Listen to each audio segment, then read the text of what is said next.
તમારું નામ જણાવશો બા? મંજુબેન. મંજુબેન, ક્યાંથી આવો છો? અમદાવાદથી. અમદાવાદથી. કેમ આવવું પડ્યું?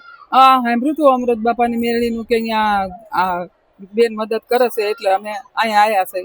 એ તમારે કેવી મદદ જોઈએ છે? તમારા ઘરમાં કોણ કોણ છે? કોઈ નથી, હું એકલી રહું છું.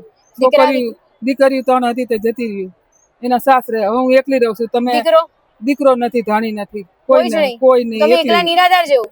એકલી નિરાધાર. કોઈ જોવા વાળું? કોઈ જોવા વાળું નહીં બેન. કોઈ ખરે તો કોઈ નથી દેતું. દીકરીનું કરો, હું મારું કરું તેવું બેન. ઘર છે તો ઘરને શું કરવાનું, પણ ખાવા તો જીવન જીવવા માટે જરૂરિયાત વસ્તુ તો જોઈ કે નહીં? જોઈએ. જમવાનું તો જોઈએ. જોઈ ને? જોઈએ. કોઈ સામું નહીં જોતું. કોઈ જ નહીં? ના. દીકરી એનું કરે, હું મારું કરું. બરાબર.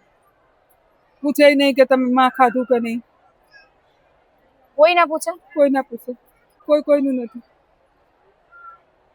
તો આવા સમયની અંદર તમને કઈક તકલીફ કે એવું કઈક હોય તો કોણ જોવા આવે? કોઈ નહીં. કોઈ નહીં. ભૂખા રહી તો કોઈ ન પૂછે તમે ખાધું કે નહીં ખાધું.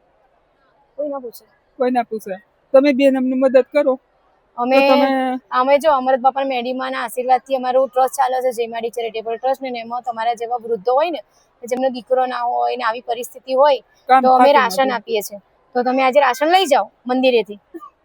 મકાન છે, હમણાં હું મરી જાઉં ને તો બધા લેવા ઉભા થાય. મકાન લેવા ઉભા થાય.